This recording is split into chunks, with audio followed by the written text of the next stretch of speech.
नमस्कार, बहुत बहुत स्वागत आप सभी का। शाम के 7 बजने वाले हैं। वक्त है आप सभी के पसंदीदा कार्यक्रम हरो राजस्थान का। आप सबके साथ मैं हूं प्रियंका राय। बुलेटिन की शुरुआत करेंगे। राजस्थान विधानसभा में मंत्री जोगाराम पटेल के बेटे मनीष पटेल को अतिरिक्त महाधिवक्ता बनाए जाने के मुद्दे पर जोरदार हंगामे वाली खबर से नेता प्रतिपक्ष टीकाराम जूली ने इस मुद्दे को उठाया, जिसके बाद विधानसभा अध्यक्ष ने लिखित में सवाल मांगते हुए मंगलवार को व्यवस्था देने की बात कही, लेकिन विपक्ष हंगामा करने लगा। नियमों में आइए, ये नियमों में नहीं है, ये नियमों में नहीं है। ले लूंगा, पीछे जाइए, भ्रष्टाचार वैसे पीछे जाओ। माननीय सचेतक रफीक खान, माननीय सचेतक रफीक खान पीछे। विधानसभा में विपक्ष का हंगामा। कल नियमों में आओ, नियमों में आओ, नियमों में आओ। मैं इसके साथ बंधा हुआ हूँ, इसमें कोई नियम नहीं है। अतिरिक्त महाधिवक्ता के मुद्दे पर सरकार को घेरा। इसमें तो सरकार का जवाब आना चाहिए सर। सरकार का नियम 200 संविधान के नियम 256 के तहत राज्य सरकार बाध्य है। टीकाराम जूली ने सरकार से किया सवाल। सरकार के एक मंत्री के द्वारा अपने बेटे को अलग नियम जो है नियुक्ति प्रदान कर दी गई। अलग नियमों में आइए, ये सदन का नहीं है। विधानसभा में लंच ब्रेक के बाद जमकर हंगामा हुआ। नेता प्रतिपक्ष टीकाराम जूली और स्पीकर के बीच तीखी नोकझोंक देखने को मिली। हम अभी आपको प्रस्ताव पेश कर देते हैं। मैं उसका परीक्षण कराऊंगा, उसके बाद व्यवस्था दूंगा। परीक्षण तो सारी चीजें आपके कहने परीक्षण तो विधि परीक्षण तो मेरा काम है। तो सरकार जवाब दे दे, हम गलत कह रहे हैं तो परीक्षण करा के उसको हम अगर कोई बात गलत उठा रहे हैं दूंगा। ये क्लियर आपका, कहीं भी जाके देखो। नेता प्रतिपक्ष टीकाराम जूली ने कहा कि 1 जुलाई से भारतीय न्याय संहिता लागू हो चुकी है, लेकिन सरकार ने 12 से ज्यादा सरकारी वकीलों की नियुक्ति सीआरपीसी के तहत कर दी। ये संविधान का उल्लंघन है और इस पर सदन में चर्चा हो। मंत्री के बेटे को भी सरकारी वकील बना दिया गया। इसमें तो सरकार का जवाब आना चाहिए सर। सरकार का नियम 200 संविधान के नियम 256 के तहत राज्य सरकार बाध्य है। अध्यक्ष जी, राज्य सरकार बाध्य है कि भारत सरकार के कानूनों को पालन करेगी, लेकिन सरकार के एक मंत्री के द्वारा अपने बेटे को अलग नियम जो है नियुक्ति प्रदान कर दी गई। अलग नियमों में आइए, ये सदन का नहीं है। स्पीकर वासुदेव देवनानी ने इस मुद्दे पर नेता प्रतिपक्ष को आगे अनुमति देने से साफ इनकार कर दिया। कहा, पहले लिखित में दीजिए, आप कौन से नियम के तहत इस पर चर्चा कराना चाहते हैं। इस मामले में नेता प्रतिपक्ष की स्पीकर से नोकझोंक हो गई और इसके बाद नाराज कांग्रेस विधायकों ने वेल में आकर नारेबाजी की। कौन से नियम के अंतर्गत आ रहे हो बताओ? कोई नियम नहीं है, कोई नियम नहीं है, बताइए। कोई नियम नहीं है, कोई नियम नहीं है। नो, सब इनका एक्सपेंज कर दो। Nothing doing. कल नियमों में आओ, नियमों में आओ, नियमों में आओ। मैं इसके साथ बंधा हुआ हूँ, इसमें कोई नियम नहीं है, इसमें नियम नहीं है। हो गया। स्पीकर ने कहा कि नियमों में आइए, कल व्यवस्था दूंगा। कांग्रेस विधायकों के हंगामे के बीच ही ध्यानाकर्षण प्रस्तावों पर मंत्रियों ने जवाब देना शुरू किया। हालांकि सत्तापक्ष की तरफ से जोगेश्वर गर्ग ने टीकाराम जूली को जवाब दिया और कहा कि मंत्री का बेटा होना कोई गुनाह नहीं। मंत्री का बेटा होना कोई अपराध नहीं है। नियम में आइए, उसकी अपनी योग्यता से बना होगा। आप नियमों में आइए ना, चर्चा में आइए। जवाब नहीं होगा। नो, मंत्री का बेटा होना कोई पाप नहीं है, कोई अपराध नहीं है। योग्यता है तो आएगा। श्री मनीष यादव, ये अपनी सीट छोड़। अरे वैभव गहलोत आरसीए के मेंबर कैसे बने, हमको पता नहीं है क्या? अपनी सीट पे जाइए। नो, बैठिए। वैभव गहलोत आरसीए के मेंबर कैसे बने, हमको पता नहीं है क्या? मनीष यादव, ये मैंने आगे से मंत्री जोगाराम पटेल के बेटे को एएजी बनाने के मुद्दे पर विपक्ष का हंगामा जारी रहा। इस बीच दूसरे नेता भी अपनी बात पटल पर रखते रहे। बहरहाल सत्ता पक्ष अक्सर विपक्ष पर परिवारवाद का आरोप लगाता आया है। ऐसे में जोगाराम पटेल के बेटे को अतिरिक्त महाधिवक्ता के पद पर तैनात करने के फैसले पर विपक्ष का ऐसा रिएक्शन आना लाजमी है। Bureau report, news 18 Rajasthan.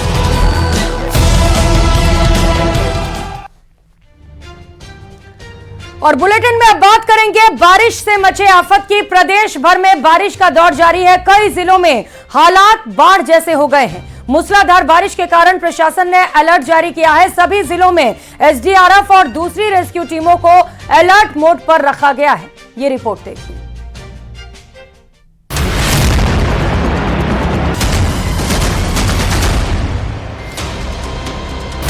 कहीं गिरी छत, कहीं मकान धड़ाम। बारिश में प्रशासन नाकाम। चारों तरफ तबाही के निशान। त्राहिमाम, त्राहिमाम, त्राहिमाम। सूबे में लगातार बारिश की वजह से बाढ़ जैसे हालात बन गए हैं। जनजीवन प्रभावित हो रहा है। ऐसी ही कुछ तस्वीरें आपकी टीवी स्क्रीन पर। बूंदी, सवाई माधोपुर, टोंक और जैसलमेर की तस्वीरों को देखिए। बूंदी में गली में बह रहे पानी का प्रवाह देखिए, लग रहा है जैसे समंदर उमड़ आया हो। पानी सबको अपनी आगोश में समेटता चला जा रहा है। ये देखिए कैसे कार तिनके की तरह बह रही है। तस्वीरें बूंदी की हैं। सोमवार सुबह कुछ ऐसे ही नजारे देखने को मिले जिसे देखकर हर कोई दंग है। घरों के बाहर सड़कों पर खड़ी गाड़ियां पानी के तेज बहाव को झेल नहीं पाई। वीडियो बूंदी के नागदी बाजार का है। सोमवार सुबह लोग सोकर उठे भी नहीं थे कि शहर बाढ़ से घिर गया और गलियों में खड़ी कारें और बैंडबाजे खिलौनों की तरह बहने लगे। घरों के बाहर खड़ी कारें बाइकों के बहने से हड़कंप मच गया तो कई लोग इस नजारे को अपने मोबाइल में कैद करते नजर आए। ये जो मकानों में पानी भरा हुआ है, लोग जो परेशान है, लोग मकानों के अंदर बेसमेंट में पानी भरने से छतों पर जाने को मजबूर है। और पीड़ित लोगों का कहना है कि अभी तक प्रशासन द्वारा उनकी सूचना नहीं ली गई है। इससे पहले भी जो हर साल जो बाढ़ के हालात बने रहते हैं, लोगों का कहना है कि जो 2-3 दिन तक जो बाढ़ के हालात बने रहने से ये खाने पीने के लिए तरस जाते हैं। बच्चे जो छोटे बच्चे जो दूध के लिए तरस जाते हैं, लेकिन प्रशासन द्वारा कोई ध्यान नहीं दिया जा रहा। क्षेत्र के पीड़ित लोगों का कहना है कि जो जय सागर जो इस कॉलोनी से जो नाला निकलता है, जय सागर नाला, उसका जो अतिक्रमण मुक्त करके उसकी चौड़ाई बढ़ाई जाए ताकि उसको जो लोगों को राहत मिल सके। इस संबंध में क्षेत्र के लोगों से जानते हैं कि आखिरकार इन समस्या का जो किस प्रकार की समस्या का सामना करना पड़ रहा है आपको। हम मानते हैं कि रात जो बरसात हुई है वो बरसात मौसम के अनुकूल सब जगह हुई है, लेकिन पानी को निकासी नहीं मिलने का कारण अतिक्रमण है। इसमें कोई संशय नहीं है और पिछले 4 साल से हम लगातार इस लड़ाई को लड़ रहे हैं। इन तस्वीरों को देखिए, छत से आसमान नजर आ रहा है। तस्वीरें सवाई माधोपुर के गंगापुर सिटी की हैं। सोमवार को गंगापुर सिटी की रेलवे कॉलोनी में एक क्वार्टर की छत भरभरा कर गिर गई, जिससे 3 लोग दब गए। गंभीर हालत में तीनों को रेलवे अस्पताल में भर्ती करवाया गया, जहां से एक को जयपुर रेफर किया गया। घटना के बाद कॉलोनी के लोगों में दहशत है। कागजी पूर्ति हो रही है, प्रैक्टिकल काम कुछ भी नहीं हो रहा है और ठेकेदारों ने इतने घटिया मटेरियल का उपयोग किया है, इसमें मिट्टी के अलावा कुछ दिख ही नहीं रहा है। इसलिए अधिकारियों से निवेदन है कि सब क्वार्टरों को एबंडेड करके कर्मचारियों को जान बचाने के लिए, अगर रेलवे क्वार्टर नहीं है तो किराए पर रह लेंगे, इससे अच्छा तो। लेकिन यहाँ तो जान का जोखिम है। यही घटना दो साल पहले टूंडला में हुई थी। तो वहीं टोंक जिले में रात भर भारी बारिश हुई है। सोमवार की सुबह कई जगह पर मौसम साफ हो गया तो कई जगह हल्की बारिश हुई, जिससे जनजीवन खासा प्रभावित रहा। देवली रोड पर स्कूल परिसर में पानी की निकासी की पर्याप्त व्यवस्था नहीं होने से 1 फीट तक पानी भर गया। देवली रोड पर ये एक कॉलोनी है जहां पर पूरी तरह से ये कॉलोनी है जलमग्न हो गई है। बारिश है वो लगातार होने के बाद लोगों को यहाँ घुटने से भी ज्यादा पानी के बीच में से होकर गुजरना पड़ रहा है। ये एक स्कूल है, स्कूल में पूरी तरह से नीचे पानी भरा हुआ है और स्कूल में आने जाने वाले लोगों को भी घुटनों तक पानी के अंदर से होकर गुजरना पड़ रहा है। क्या स्थितियां हैं, लोगों से बात करते हैं। बारिश के दिनों में क्या किस तरह की स्थितियां हैं? नमस्कार। यहाँ पे स्कूल चलाना संभव नहीं हो पा रहा है, जैसे कि पीछे से जो अच्छी रेजिडेंशियल कॉलोनी है वहाँ के पानी का सही निकास ना होने के कारण सारा पानी इधर की तरफ आ जाता है। तो वहीं स्कूल परिसर में पानी भरने की ये तस्वीरें उस जैसलमेर के समगांव से आई है, जो अपने रेत के टीलों की वजह से दुनिया भर के सैलानियों को आकर्षित करता है। बहरहाल भारी बारिश की वजह से स्कूल के कुछ कमरे गिर गए हैं, तो पाली और सोजत में बाढ़ जैसे हालात देखने को मिल रहे हैं। सड़कें जलमग्न हो गई हैं, कई मोहल्लों में घरों में पानी घुस गया है। बाड़मेर और बालोतरा जिले में ऑरेंज अलर्ट के बीच रुक रुक कर तेज बारिश का दौर जारी है। कल्याणपुर और समदड़ी में रात से रुक रुक कर बारिश के बाद जगह जगह पानी भर गया है। खेतों और घरों में पानी भरने से लोगों को काफी परेशानी का सामना करना पड़ रहा है। तो वहीं बारिश के कारण जगह जगह रास्ते बंद हो गए हैं, नदी नाले उफान मारने लगे हैं, स्कूल बंद कर दिए गए हैं। पानी के सैलाब के आगे लोग बेबस हैं। ये तस्वीरें केकड़ी की है।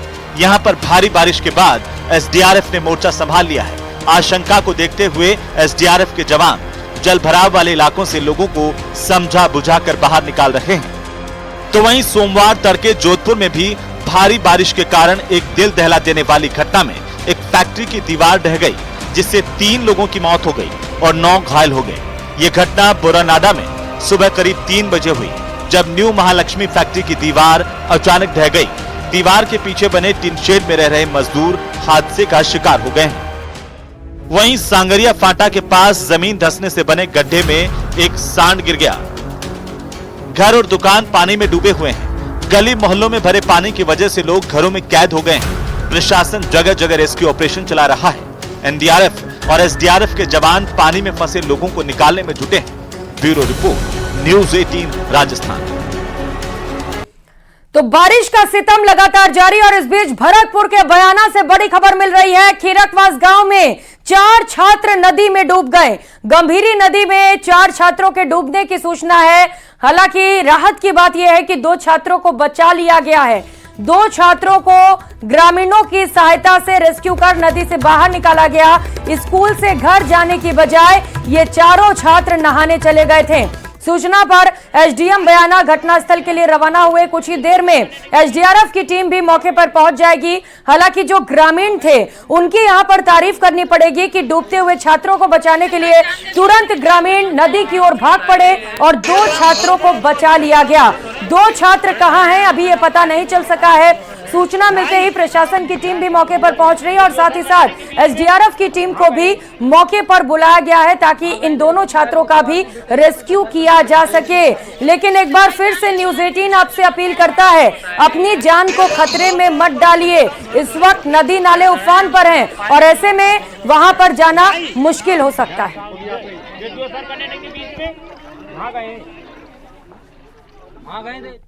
और भीलवाड़ा के एक युवक को झरने में खड़े होकर रील बनाना महंगा पड़ गया।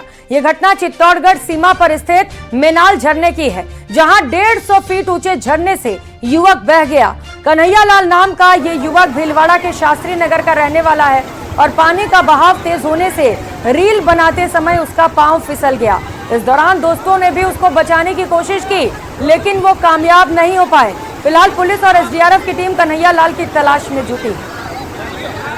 तो तस्वीरें आप देख सकते हैं, रील बनाना कितना भारी पड़ सकता है। इन तस्वीरों को देखकर आप समझ सकते हैं, जहां पर एक शख्स रील बनाने की कोशिश करते हुए पानी के तेज बहाव में बहने लगा। हालांकि जो दोस्त वहां पर मौजूद थे उनकी ओर से कोशिश जरूर की गई कि उसकी जान बचा ली जाए, उसे बहने से रोक लिया जाए, लेकिन बहाव इतना तेज था कि वो पानी में बहता चला गया।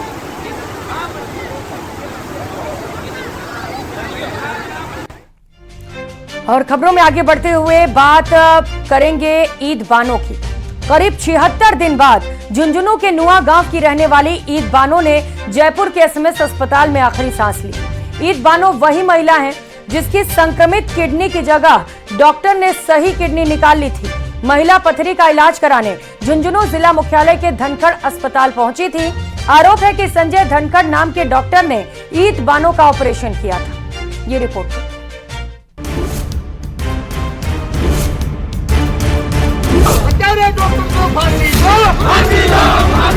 डॉक्टर जिसने हत्या की है उस पे 302 का मुकदमा दर्ज किया जाए और उसको फांसी दी जाए। झुंझुनू की ईद बानो ने अस्पताल में तोड़ा दम। किडनी कांड की पीड़िता थी ईद बानो। संक्रमित किडनी की जगह निकाली गई थी सही किडनी।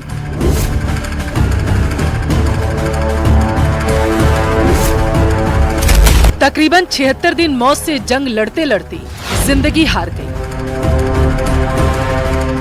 एसएमएस अस्पताल में झुंझुनू के नुआ गांव की रहने वाली ईद बानो ने आखिरकार दम तोड़ दिया है। करीब 2.5 महीने पहले झुंझुनू जिला मुख्यालय के धनखड़ अस्पताल में ईद बानो पथरी का इलाज कराने पहुंची थी, जहां डॉक्टर संजय धनखड़ ने उनकी एक किडनी के खराब होने की बात कहकर ऑपरेशन किया, लेकिन ऑपरेशन के दौरान सही किडनी उन्होंने निकाल दी, जिसके बाद ईद बानो की तबीयत अचानक ही खराब हो गई और उन्हें जयपुर के एसएमएस अस्पताल में इलाज के लिए भर्ती कराया गया, जहां उनका इलाज चल रहा था। पुलिस ने त्वरित कार्रवाई करते हुए, त्वरित अनुसंधान करते हुए जो आरोपी थे इसमें डॉक्टर संजय धनखड़, उनको हमने गिरफ्तार भी कर लिया था और चालान भी शीघ्र हमने पेश कर दिया था।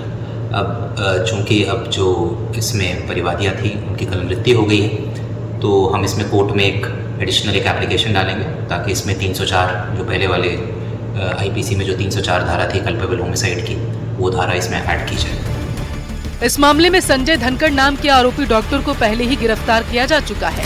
फिलहाल डॉक्टर धनखड़ जेल में है। आपको बता दें कि डॉक्टर धनखड़ को लेकर चिकित्सा विभाग की टीम ने जांच की थी, जिसमें इलाज में लापरवाही, बगैर न्यूरोलॉजिस्ट और एनेस्थेटिक के ऑपरेशन करना, किडनी निकालने के बाद उसके निस्तारण में बायो वेस्ट कानून की पालना न करना समेत कई आरोप रिपोर्ट में दर्ज किए गए थे। जिला एवं सेशन न्यायालय से उनकी जमानत याचिका को भी खारिज किया जा चुका है। हालांकि ईद बानो की मौत के बाद परिवार प्रशासन से कुछ मांग कर रहा। परिवार का साफ कहना है कि जब तक उनकी मांगे पूरी नहीं होंगी, वो शव को नहीं लेंगे। ईद बानो के परिवार को 1 करोड़ रुपए की सहायता, ईद बानो के पति को संविदा पर नौकरी, आरोपी डॉक्टर संजय धनखड़ की संपत्ति पर बुलडोजर चलाने की मांग, फास्ट ट्रैक कोर्ट में मामले की सुनवाई हो, जल्द से जल्द सुनवाई के बाद डॉक्टर संजय धनखड़ को फांसी की सजा, धनखड़ अस्पताल में अब तक हुई मौतों की सीबीआई जांच हो। हमारी जो उचित मांगे हैं वो हम सरकार से मांग कर रहे हैं कि हमारे मांगे मानी जाए, और जब तक हमारी मांगे नहीं मानी जाएगी तब तक हम ये अनिश्चितकालीन धरना जारी रखेंगे। वही अब देखना ये होगा कि पीड़िता ईद बानो को कब न्याय मिलता है, प्रशासन और परिजनों के बीच वार्ता में क्या कुछ सहमति बनती है। करसन सिंह शेखावत, न्यूज 18 राजस्थान, झुंझुनू। और करेंगे अगली खबर का। आरपीएससी की वरिष्ठ अध्यापक प्रतियोगी परीक्षा 2022 में अपनी जगह पर 2 अलग अलग डमी कैंडिडेट्स बैठाने वाले मूल अभ्यर्थी को एसओजी ने गिरफ्तार कर लिया है, जबकि दोनों डमी कैंडिडेट्स अब भी फरार हैं। आरोपी ने हिंदी और सामान्य ज्ञान की परीक्षा में एडमिट कार्ड में एडिटिंग कर डमी कैंडिडेट्स को परीक्षा देने भेजा था। इसे लेकर आरोपी से एसओजी अब पूछताछ में जुटी है। और एंटी गैंगस्टर टास्क फोर्स की टीम ने 25,000 रुपए की इनामी बदमाश को इंदौर से गिरफ्तार किया है। गिरफ्तार आरोपी डीग जिले में 3 साल पहले हुए बहुचर्चित देवीराम मुलाका हत्याकांड के बाद से फरार चल रहा था। आरोपी शिव गणेश निवासी मुलाका थाना कामा एजीटीएफ कामा लेकर पहुंच गई। एसपी डीग द्वारा इन बदमाशों पर 25,000 रुपए के इनाम की घोषणा थी।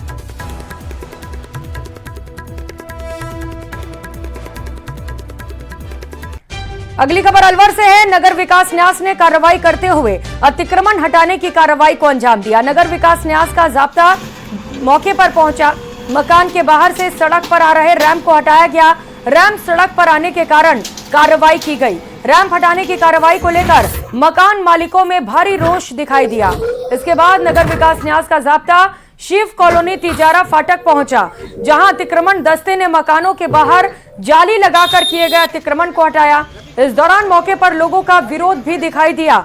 अतिक्रमण हटाने के दौरान नगर विकास न्यास अधिकारी और शिवाजी पार्क थाना पुलिस मौके पर मौजूद थे। रोड साइड पर लोगों ने रैंप और तार फेंसिंग करके पेड़ लगा रखे थे। पेड़ लगाने की आड़ में उन्होंने रोड पे अतिक्रमण किया हुआ था, तो उनको हमने नियम अनुसार नोटिस जारी किए। नोटिस का जवाब संतोषजनक नहीं पाए जाने पर आज यूआईटी द्वारा मौके पर आकर उनका अतिक्रमण जेसीबी की सहायता से हटवाया। भैया कुछ नहीं है, ये पैर थोड़े से सड़क पे बन रहे हैं या इनके मारे कभी पुलिस को बुलाती हैं, कभी घर में घुसती हैं, कभी मार छेड़ करती हैं, हमारे साथ में गाड़ी बकती हैं दिन रात हमारे लिए। और खबरों में आगे बढ़ते हुए सुप्रीम कोर्ट के फैसले पर SC/ST आरक्षण में उप वर्गीकरण को लेकर आरक्षण से वंचित जातियों ने प्रेस कॉन्फ्रेंस की। प्रेस कॉन्फ्रेंस में SC/ST समाज की 40 से ज्यादा जातियों के प्रतिनिधियों ने अपनी बात राज्य सरकार तक पहुंचाई। SC/ST समाज संघर्ष समिति राजस्थान के प्रदेश संयोजक राकेश बिडावत और समाज के प्रमुख लोगों ने सुप्रीम कोर्ट के आदेश का स्वागत किया। उन्होंने बताया कि SC/ST की अधिकांश जातियों की 80% जनसंख्या आरक्षण से वंचित है। सरकार कोर्ट के फैसले को लागू कर इन्हें मुख्य धारा में लाने का काम करे। सुप्रीम कोर्ट के फैसले को लेकर आरक्षण से वंचित SC/ST समाज 11 अगस्त को पूरे राजस्थान में दीपोत्सव भी आयोजित कराएगा। शाम के समय सुप्रीम कोर्ट जी का जो फैसला आया है उसको लेके आज हमारे SC/ST वंचित वर्ग इस आरक्षण से जो है इन सभी जातियों ने मिलकर आज हमें ये प्रेस कॉन्फ्रेंस आयोजित की है। आज इस प्रेस कॉन्फ्रेंस के माध्यम से मैं ये कहना चाहता हूँ कि पिछले 75 साल से इन जो वंचित जातियाँ हैं कम से कम 80% जनसंख्या है जो ये आरक्षण SC/ST आरक्षण से वंचित है। तो सरकार से कोर्ट के फैसले को जल्द से जल्द लागू करने की मांग की गई है। SC/ST समाज की ओर से उनका कहना है कि कई वर्ग ऐसे थे जो आरक्षण से वंचित थे और ऐसे में सुप्रीम कोर्ट के फैसले का स्वागत किया जा रहा है और उनका साफ तौर पर कहना है कि जल्द से जल्द सरकार कोर्ट के इस फैसले को लागू करे। जनप्रतिनिधियों ने सुप्रीम कोर्ट के फैसले का स्वागत भी किया और इसे लेकर दीपोत्सव भी मनाया जाएगा। SC/ST समाज में इसे लेकर भारी खुशी है और अपनी खुशी का इजहार करते हुए एक दूसरे को मिठाई खिलाते हुए जश्न भी मनाया गया।